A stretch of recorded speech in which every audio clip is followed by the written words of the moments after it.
ଏହି କାର୍ଯ୍ୟକ୍ରମ କରାଯାଉଛି। ଏହି କାର୍ଯ୍ୟକ୍ରମ କରିବା ଦ୍ୱାରା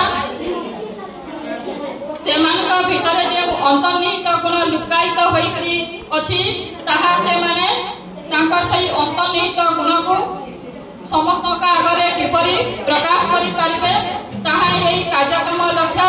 ଏବଂ ଏହି କାର୍ଯ୍ୟକ୍ରମ କରିବା ଦ୍ୱାରା ଆମର ଯେଉଁ ମୁଖ୍ୟମନ୍ତ୍ରୀ ବାହାର କରିଛନ୍ତି ସମ୍ପୂର୍ଣ୍ଣ ପୁଷ୍ଟି ଯୋଜନା, ଏଥିରେ ଆମର ଶିଶୁ ମୃତ୍ୟୁହାର ଏବଂ ମାତୃ ମୃତ୍ୟୁହାରକୁ ଆମେ ରୋକିପାରିବା।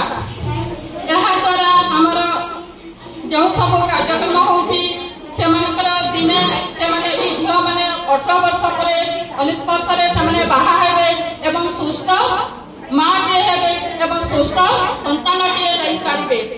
ଏହି ସୁସ୍ଥ ସନ୍ତାନ ପାଇବାକୁ ହେଲେ ଆମକୁ ସୁସ୍ଥ ମାଟିଏ ଦରକାର। ସୁସ୍ଥ ମାଟିଏ ଦରକାର ହେଲେ ଆମକୁ ସୁସ୍ଥ କିଶୋରୀ ଝିଅଟିଏ ଦରକାର। ସେଥିପାଇଁ ଆମେ ଯେପରି ଆମେ ଘରଟିଏ ତିଆରି କଲେ ଯେତେ ସୁନ୍ଦର ଘରଟିଏ ହେଇଥିଲେ ମଧ୍ୟ ଯଦି ତାର ଆମର ମୂଳକୁ ଯଦି ଷ୍ଟ୍ରଙ୍ଗ ନାହିଁ, ଯଦି ଷ୍ଟ୍ରଙ୍ଗ କରାନଯାଏ ତେବେ ସେ ଘର ମୂଲ୍ୟ ନୁହେଁ। ଠିକ୍ ସେହିପରି ଆମେ ଏହି କିଶୋରୀ ଝିଅମାନଙ୍କୁ ଯଦି ମୂଳରୁ ସବୁ କ୍ଷେତ୍ରରେ ତାଙ୍କୁ ଷ୍ଟ୍ରଙ୍ଗ କରାନଯାଏ ତେବେ ସେମାନେ ସୁସ୍ଥ ମାଟିଏ ହୋଇପାରିବେ ନାହିଁ, ଯେଉଁଟାକି ଆମ ସରକାର ଚାହୁଁଛନ୍ତି। ସେଥିପାଇଁ ସମସ୍ତଙ୍କୁ ତାମାନେ ଏହି କାର୍ଯ୍ୟକ୍ରମରେ ସାମିଲ ହେବା ପାଇଁ, ଏହା ହେଉଛି ଆମର 15ରୁ 19 ବର୍ଷ ଝିଅମାନଙ୍କର ସମସ୍ତଙ୍କୁ ଏଥିରେ ସାମିଲ ହେବା ପାଇଁ କୁହାଯାଇଛି ଏବଂ ସେମାନେ ସେମାନଙ୍କର ପ୍ରତିଭା ମାନେ ବି ଏଠାରେ ପ୍ରକାଶ କରାଯିବ।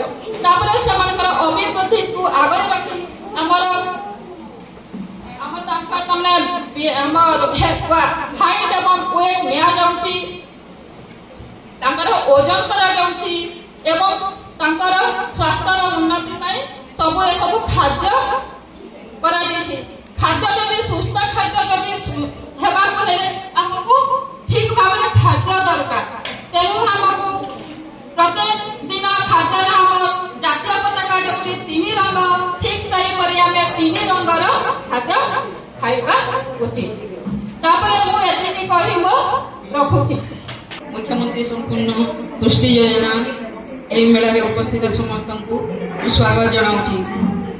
କିଶୋରୀ ମେଳା ମାନେ ଆମକୁ ଦରକାର କିଶୋରୀ ମାନଙ୍କର ସେମାନେ କିପରି ପୁଷ୍ଟିକର ଖାଦ୍ୟ ଖାଇବେ, ଭବିଷ୍ୟତରେ କିପରି ତାଙ୍କର ସ୍ୱାସ୍ଥ୍ୟର ଉନ୍ନତି ହେବ, ଏଥିପ୍ରତି ସଚେତନ ହେଲେ ସେମାନେ ଏବେ ସିନା ସେମାନେ କିଶୋରୀ ଅଛନ୍ତି କିନ୍ତୁ 18 ବର୍ଷ ପରେ ସେମାନେ ହୁଏତ ମା ହେଇପାରିବେ, ତାଙ୍କର ବାହା ହେଇପାରିବ, ମା ହେବେ। ସେତେବେଳେ ଆମକୁ ସୁସ୍ଥ ଏବଂ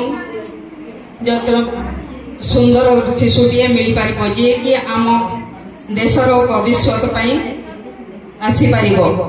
ସେଥିପାଇଁ ସେମାନଙ୍କୁ ଏହିସବୁ ମେଳାରେ ଯୋଗ ଦେବା ଦରକାର, ସବୁବେଳେ ପୁଷ୍ଟିକର ଖାଦ୍ୟ ଖାଇବା ଦରକାର। ତାଙ୍କ ଭିତରେ ଲୁଚି ରହିଥିବା ଅନ୍ତର୍ନିହିତ ଗୁଣର ପରିପ୍ରକାଶ ପାଇଁ ଏଥିରେ ଭାଗ ନେବା ବି ଦରକାର।